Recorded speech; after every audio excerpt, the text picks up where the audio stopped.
Good afternoon, it's Francis Camtugan. I'd like to address a big issue right now about the same-sex marriage in Thailand.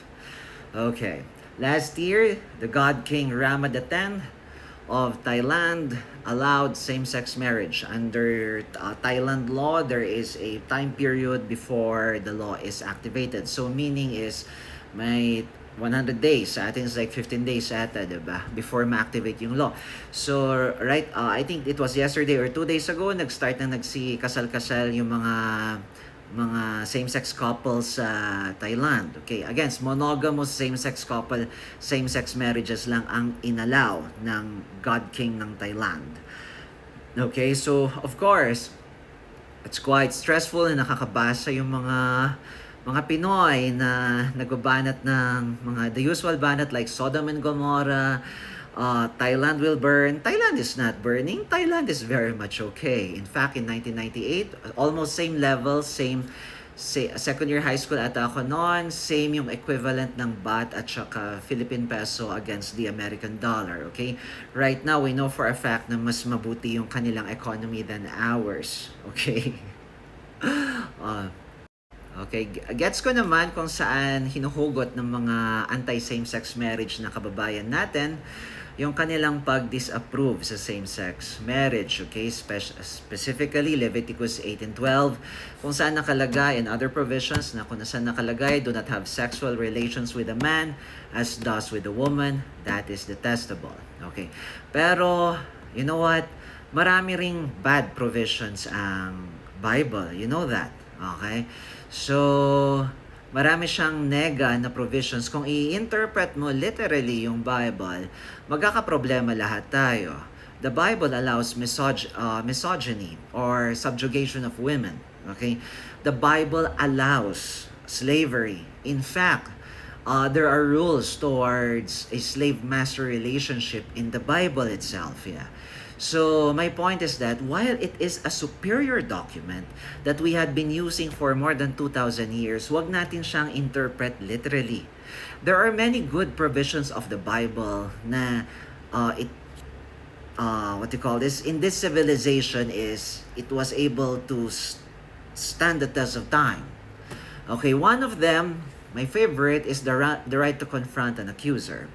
If a judge will have a negative ruling sa akin or gave me a negative ruling on my insistence that I have to cross-examine or the accused, or I insist that the prosecution presents a certain accused, okay, I start with quoting certain provisions of the Bible because the right to confront of an accuser is of biblical origin, and that's good, okay.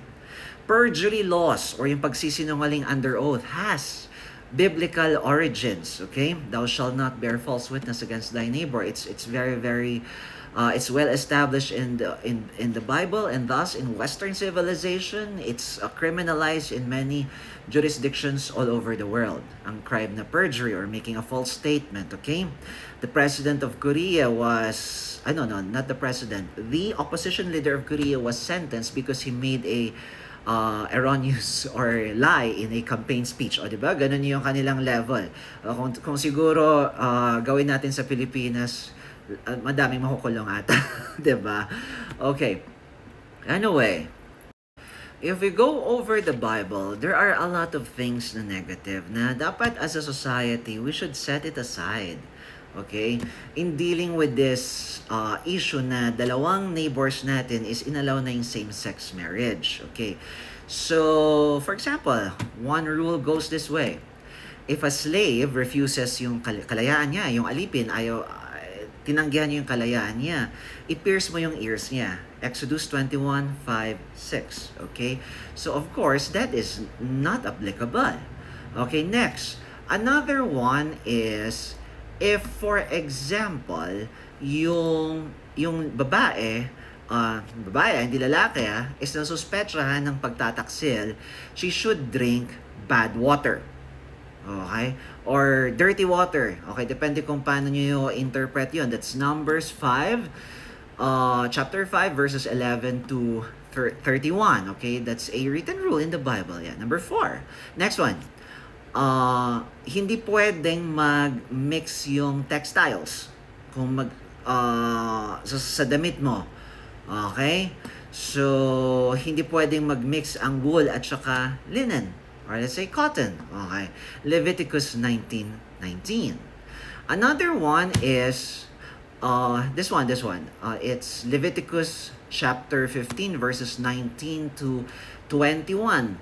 Kung ano yung babae na nagkaroon ng menstruation, tapos umupo siya dun sa chair mo, hindi mo pwedeng upuan yung chair. Okay, ganun siya ka-absurd. Okay? Of course, hindi natin pwedeng apply rin yan. Marami tayong mabaviolate dyan ng mga laws. Okay? VAUSI, anti-discrimination laws, gender sensitivity laws which are already in existence, nasa penal books na natin. Okay? Another one is Exodus 22, chapter 22, verses 2 to 3. Okay? Hindi ka pwedeng pumatay ng magnanakaw sa araw. Okay? You can kill him during the night. Okay, but not during the day. I don't know kung anong justification nito. But it's in the books. It's in the Bible. Again, we don't use that these days. Okay? Even though you kill a burglar na nagnakaw sa'yo during daytime, you can invoke self-defense or defense of property, defense of honor, or defense of a stranger para ma-justify yung killing or para ma-acquit ka sa case ng homicide. Okay? Under Philippine law. See, even the Philippine government, or we as Filipinos in 1935 did not even consider that as that biblical provision. Okay? Na ilimit yung aggravate what you call this yung justifying circumstance na self-defense or defense of stranger or defense of property. Okay, next. Don't plant more than one seed in a field. Okay, Leviticus 19:19. Okay, I don't know kung bakit 'yon. Okay, next. Never boil a baby's goat in its mother's milk. I don't know. See, those are rules. Okay? Those are biblical rules. Exodus chapter 23 verse 19. Okay.